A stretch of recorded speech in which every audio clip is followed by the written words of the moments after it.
Endi javob deb keladi, javob. Diğer gufti musafir kist derrah. Kasika u şudzi asli kar agah. Yani ikinci manada bayağı. İkinci beytimiz, birinci beytin ikinci nimasida biz komil inson deb kimda aytamiz degan so'zda javob bermabmiz. Biz safar chiqib deb ikinchi ma'noda shu baytning ikkinchi komil inson deb kimda aytamiz bizlar.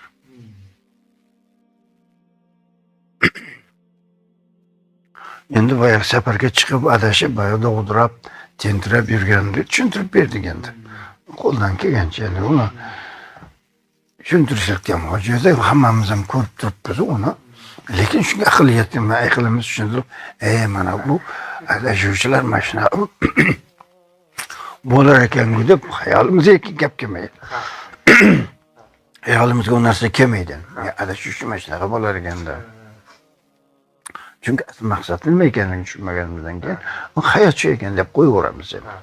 Birovlar adashgan, birovlar unday qilar ekan, birov unday qilar ekan deb komil inson deb kimda aytamiz? Komil inson deb kimda aytamiz? Ana gap shunda. Boyagi Dajjolu Fir'aun kim?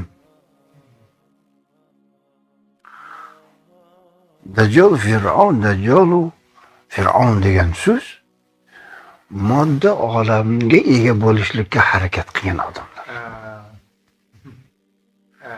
Alloh tabiatan vaqtincha yaratib qo'ygan narsaga ega bo'laman, shuni xo'jasi bo'laman, shuni xudosi bo'laman deb harakat qilgan insonni shuni bu boyaga tentiragan, dovdirgan inson deb ataylik. Komil inson kim endi?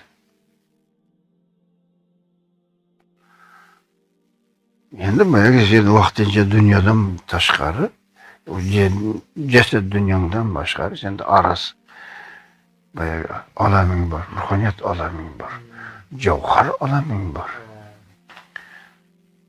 Ruhoniyatning podshohligiga ham ega bo'lishlik. Ruhoniy podshohlikka ham nafaqat dunyoga ega bo'lishlik, dunyoning egasi bo'lasan, ruhoniyatning egasi bo'lasan. Tushundingizmi? Nur Muhammadda ham egasi bo'lasan, tajalli zotda ham egasi bo'lasan. Alloh yaratgan tajalli zotdan boshqa tajalli zot, tajalli asmo sifat, tajalli afoni hammasiga egalik qilishlikda komil inson deb ataymiz. Komil inson kim degani ana shu. Yani Allah Tebarek Teala mana shu olamni yaratib, o'zining jamolini, o'zining qudratini, o'zining rahmatini olamga oshkora qilmoqchi bo'ldimi? Kuntu kanzan maxfiyan fahbabta al-urafa. Va xalaqtul xalq. Ataytul insani kavsara. Masalan. Shuning hammasiga egador bo'lishlikda bizlar komil inson deymiz. Atayni shuning uchun yaratdi va uning uchun o'sha Alloh insonga beraman, insonga men ato qilaman, insonga men mana shunaqa o'zimga o'xshatib yarataman, insonni men olamning sultoni xo'jasi qilaman degan Alloh ato qilgan, Alloh insonga nasib qilgan narsalarni hammasiga ega bo'lishlikda komil inson deb ataymiz. Faqat mana shu dunyoning o'zidagi bo'layotgan noz-ne'matlarga ega bo'laman degan Fir'aun der ekanmiz. Dajjal der ekanmiz. Tushundingizmi endi? Ana shu ikkalasini ajratib olsangiz, ana komil inson bo'lishliging uchun endi siz Allohning hammasiga, shuning uchun sizda shariat, tariqat, ma'rifat, haqiqat deganda shu komil insonlik hosil bo'ladi. Komil insonlik bo'ladi. Shuning uchun shariatda faqat moddiy olamga ishlatib qo'yamiz. Lekin Peygamberimiz sallallohu alayhi vasallamning shariati u komil hammasini ichiga olar edi. Hammasini ichiga olar edi. Peygamberimizin sahobalarning shariati bilan siz bilan bizning shariatimizni solishtirmanglar, sizlar tushunmanglar. Çünkü bizning shariatimiz, biz ixtiros qilayotgan shariatimiz mana shuning uchun mana bu harom, mana bu halol. Dunyo shariati harom bilan halolni, yaxshi bilan yomonni ajratish uchun kerak bo'ladi. Bütün olimlarimizning boyagi janjali harom bilan halolni ajratib. Biz endi vatanlarimizda u harom bilan halolni ajratishlikka aqlimiz ham yetmay qoldi. Hozir harom bilan halolni o'zini ajratolmaymiz biz. Tushundingizmi? Shuning uchun Jibril alayhissalom keldi. Mal iymon, mal islom, mal ihson. Iymon nima, islom nima, ihson nima deb savol berdi Jibril alayhissalom. Ana shu.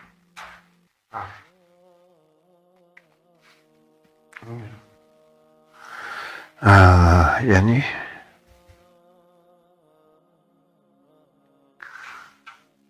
aşağının hammasini şeriat deb ataymiz.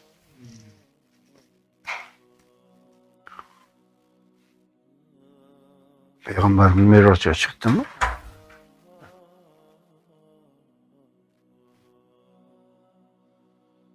Niye de olimlarimizin Miraç'a çıkışı nima o'zi? Şeriat mı, şeriat emas mı? Ya tarikat mı o? Miraç'a çıkış tarikat mı? Ya şeriat mı o'zi? Cevap yok bunga. Peygamberimiz onu Miraç'a çıkışlıkta şeriat deb aytyapti. Bizler onu tarikat deb aytamiz. Hozir endi uni tariqat deb nom berdik. Haqiqat shu ma'no shu, tariqatni berdik. Ya'ni bizlardan Merojga chiqishlik shariatdan chiqib ketdi. U faqat payg'ambarimiz o'ziga xos narsa. U musulmonlar, mo'minlarga bu tegishli emas. Payg'ambarimizning shariatini ajratib tashladik bizlar. Biror bir inson bizlar ham payg'ambarimizga o'xshab meroj chiqishimiz kerak. Payg'ambar sunnatlaridan biri de sunnat. Nimaga uni qilmaymiz bizlar? Nimaga qilmaymiz? Demak, shuning uchun boyagi vaqt o'tgandan keyin bir shariatni o'zini 4 qismga bo'lib ko'rdik. Shariat, tariqat, ma'rifat, haqiqat deb 4ga bo'ldik. Bitta shariat 4ga bo'linib ketdi. Bitta shariatni biz 4ga bo'lib yubordik. Nima uchun? Bizlar umuman shariatning haqiqatini tushunmay qoldik. Shuning uchun maktabot shariatda, maktabot kiradi. At-tariqatu va haqiqat xodimon shariat deb keladi. Tariqat bilan haqiqat shariatdan xizmatkorim deb kelgan ibora bor. Payg'ambarimizning shariatiga tariqat bilan haqiqat xizmat qiladi. Biz uni olib tashladik. Uni olib tashladik. Shariatdan tariqat bilan haqiqat xizmat qiladi degan narsani olib tashlaylik. Seni nima qiladi endi? Seni faqat shu boyagi moddiy shariat dunyoga xizmat qiladigan shariat. Tariqat bilan haqiqatni olib tashlasak, u yerda shariatimizning meroji yo'q bo'lib qoladi. Meroji yo'q u yerda. Kamolatga yetishlik yo'q. Meroj degan so'z komil inson. Alloh taborak taoloning sizga bergan hamma ne'matini komil qabul qilishlikda komil inson deb ataganimizdan keyin u komil inson bo'lishlik uchun hozirgi biz tushunishimizda tariqat bilan haqiqat albatta kerak bo'ladi. Tariqat bilan haqiqatsiz komil inson bo'la olmaysiz. Tariqatın haqiqati siz komil insonni topishingiz kerak va komil insonni etagini ushlagan shuning vakillari bor, xalifalari bor, shuning etagini ushlashimiz kerak va shunga harakat qilishimiz kerak. Ana shunda shariatingiz mukammal bo'ladi, komil bo'ladi. Endi boyagi payg'ambarimiz faqat shariat topib kelgan tariqasi haqiqat yo'q deymizda buni hammasi uchun. Uni yo'q qo'rasan, tushunmaysan. Qur'onda turibdi o'sha. Payg'ambarimiz Isro surasida, Mi'roj surasida borib keldi, boshqarib keldi. Endi masalan mana o'g'llarim, bolalarim o'zlabdi. O'qishyapti, boshqa qilishyapti, so'raylik. Payg'ambar Mi'rojni qanday qildi? Tushunmaydi baribir. Tasavvur qilib ko'ring. Kelinglar, tasavvur qilib ko'raylik. Jibril alayhisalom keldi payg'ambarimizga. Ummuhoni onamizni uyida edi. Tahoratga chiqdi. Tahorat oldi. Ka'baga borib 2 rakat namoz o'qidi. Biroqda olib keldida Baytul Muqaddasga borib farishtalar bilan payg'ambarlar hammasi bilan namoz o'qidi. Birinchi, ikkinchi, uchinchi, to'rtinchi osmonga chiqdi, Sidratul Muntaha'ga bordi. Jibril alayhisalom "Men borolmayman, yo'q, men qanotimga o'tamayman, ya Rasululloh" debdi. Keyin payg'ambarimiz sollallohu alayhi vasallam o'zining ruhoniy quvvati bilan, Allohlik nafsi bilan, Allohlik haqqi bilan, Alloh bilan borib gaplashib keldi. Ajabda bir sekund vaqt o'tgan yo'q. Bir soniyada shun bo'ldi. Nima uchun? Bir soniyada. Nimani tushunding? Hech kim hech narsa tushungan yo'q. Payg'ambarimiz qayerga borib tushundi? Payg'ambarimiz sollallohu alayhi vasallam o'zining qalbiga kirib ketdi. Ma'naviyatdagi turgan, mana qalbin tagidagi turgan Allohlik men, Allohlik nafsini ichiga kirib ketdi. Tushundingizmi? Bor gap shu. Yerda masalan fizikga borib keldida, u o'tirgan joyi nima qilgani yo'q, qo'zg'algani ham yo'q. Mana shu qalbidagi bo'layotgan bitta nuqtaga olamning hammasi kirib ketdi. O'sha Baytul Muqaddas ham, olam ham, osmon, yeri ham, 7 osmon, 7 jannat, nimalar ham, yer osmonlarning hammasi ham, jannat va jahannam ham hammasi payg'ambarimizning ish qalbi ichida turibdi. Mana shuni biror bir inson tushunmadi. Kitoblarda andoq bundoq bo'lib kelyapti degan so'z bor. Endi men bu yerda aytadiki, o'tirgan o'rni sovugani yo'q. Qimirlayotgan eshigi to'xtagani yo'q. Istaxondagi kosadagi suv to'kilib tugagani yo'q. Shu muddat ichida borib keldi. Ani sig'dirib qo'ygansan aqlingga. Sig'maydi u. Chunki demak, arshi, kursi hammasi payg'ambarimiz yuragini ichida ekan.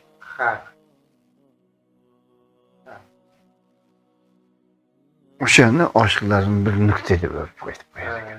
O'shani oyna deb qo'yar ekan. Mo'minning oynasi deb qo'yar ekan.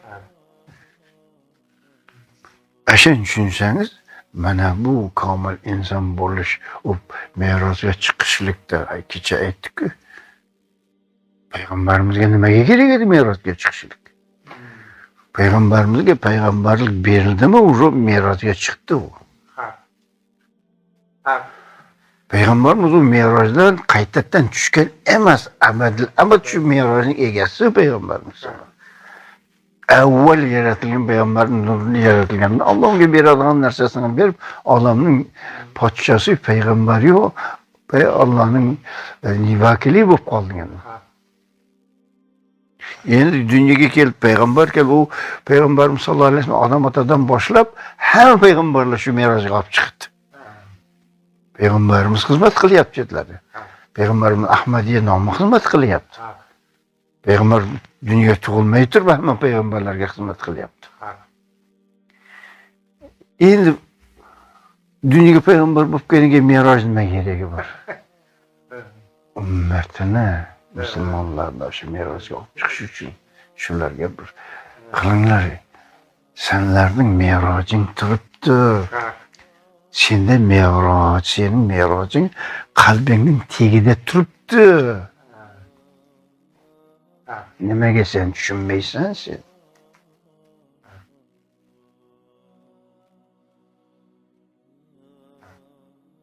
Tushundingmi?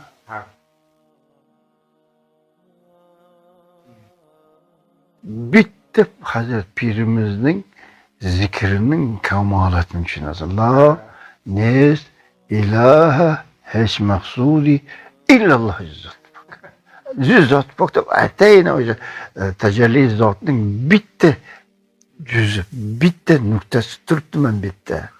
Ashunga kirib ket, bo'ldi sen Me'rojing shudir. Ana shuning uchun Naqshbandi tariqati boshqa tariqatdan afzalligi boshqa tariqatlar har bir ismlarga kirib, har bir ismlarning boya qudratlarini biz tajalli zotni o'ziga kirib olamiz. Boshqa tariqatlar tajalli asmo sifatda turadi. Sifatlarda yuradi. Zotini o'ziga kirgizib yuboradi. Shuning uchun nafi isbot bu Me'rojga chiquvchilarning zikridir. Me'rojga chiquvchilarning zikridir. Sen shariat deysan-da, nimaga sen payg'ambarimiz Me'rojini tushunmading sen? Nimaga sen payg'ambarimiz Me'rojiga chiqishligiga harakat qilmading? Sunnati ko'p. Soch qo'ysam sunnat ekan, soqol qo'ysam sunnat ekan. Salla kiyishlikka nafsing chidamaydi. O'rsin shortigini kiyib olasan yani namoz o'qiganda. Uni o'rsin shortigini tashagin kiymaydi sen. Ona qilib futbolkalarini kiyib olib, shortlar taltayman, siyadigan baytalda oyog'ini kiyib turib olasan sen endi. Payg'ambarimizning Me'roji ham sunnat ekanligini xayolingga borib qo'ymaydi. U yo'q deb o'tirsin. Mana shu kitob ana shu payg'ambarimizning Me'rojini tushuntiryapti bizlarga. Bu ham senga sunnat azizim. Bu ham sunnat. Ana shu payg'ambarimizning Me'rojini chiqishligingda safar darvatan deb ataladi. Safar darvatan. Xush dardam safar darvatan degan Abduxoliq G'ijduvoniy pirimizning nasi vatanga qarab safar qilish deb atalinadi. Sen asli vataning o'sha men bu yerdagi turayotgan tajalli zotning nuridan bo'lgan asli o'zingning manliging, sen asosi shu. Undan sen ruhoniy man chiqdi, undan moddiy man chiqdi, undan sen ana shaytoniy maning chiqdi bu yerda. Sen aslingga qayt. Mana bu narsa boyaga asl. Mana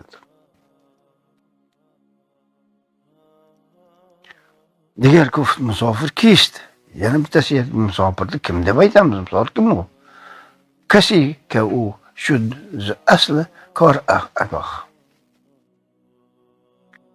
Musofir kim deganda o'shunday kishiga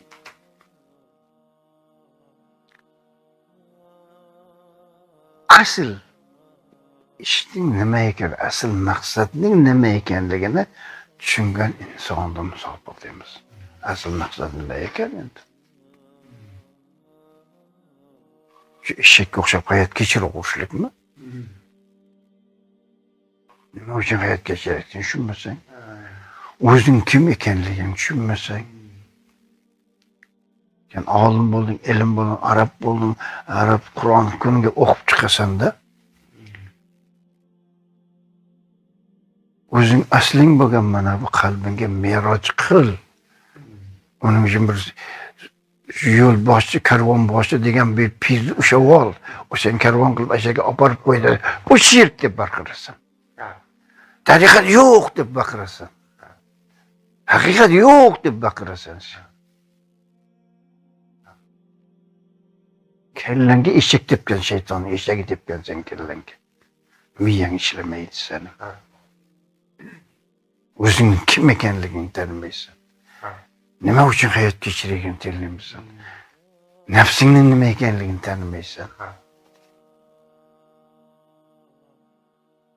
Payg'ambarimizning merojini nima ekanligini tanimaysan. Shu meroj senda ham turibdi-ku o'sha. Sen shu merojdan tushib kelding-ku shu merojga. Almisoqdan beri musulmonman degan almisoqda sen Alloh bilan gaplashib kelding, meroj.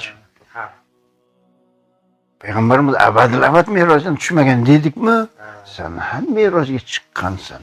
Al-Misoqda Xudodan beri fitratda sen Xudo bilan gaplashganingda shetda sen merojga chiqqan eding. Alloh seni shu hayotda merojga chiqarib qo'ygan edi. Sen shu merojda mana shu dunyoga qaytib kelgan eding. Nega o'zingni merojingni sen izlamaysan?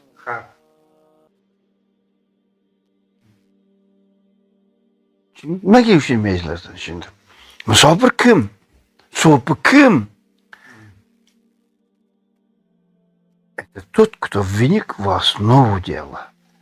Qaysi shu asl kor ogoh.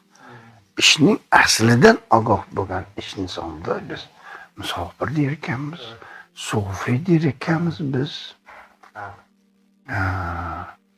Allohning oshig'i der ekanmiz bizlar. Ishq deb aytar ekanmiz. Mana shu. Tushundingmi?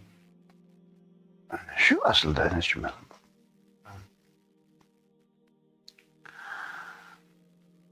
Hay.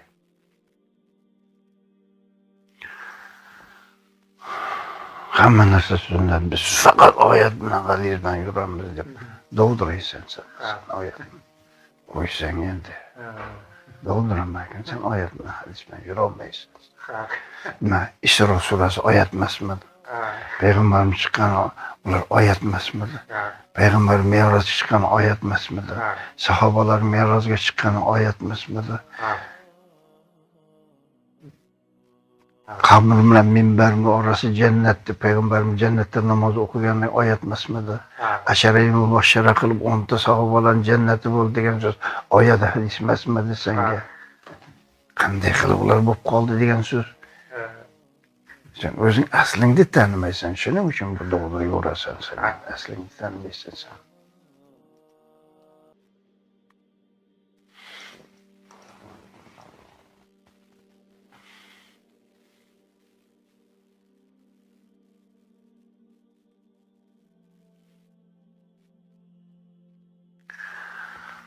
مسافر آن بود که او بگذار زود ز خود صافی شد چون آتش از دود. Musofir kishiki u juda ham tezlik bilan safarga chiqadi. Tezlik bilan safarga chiqadi, kutib o'tirmaydi. U o'zini o'zi poklavuvchi, ochishaydi. Sof qilguvchidir, o'zini o'zi sof qilguvchidir. Olovni tutundan tozalagandek o'zini o'zi sof qilguvchidir. Ya'ni u juda ham zidlikdir. Endi qarab o'tirmaydi, paysalga solib o'tirmaydi. Borgandagi Xudoni ko'ramiz demaydi ekanda. Shu dunyoning o'zida harakat qiladi Allohning jamolini ko'rishlikka. Birdaniga o'sha qaytib ketaveradi. Tushundingizmi? Birdaniga harakatni hammasini qiluvchi inson bizda musofir deb ataymiz deydi. Juda tez harakat qiluvchi, juda ham ishni paysalga solib o'tirmasdan birdaniga bu dedi. Men payg'ambarimiz hamma sunnatni ushlashim kerak.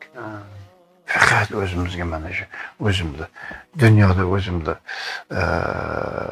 ko'rsatish uchun bo'ladigan sunnatlarni olmoqmiz.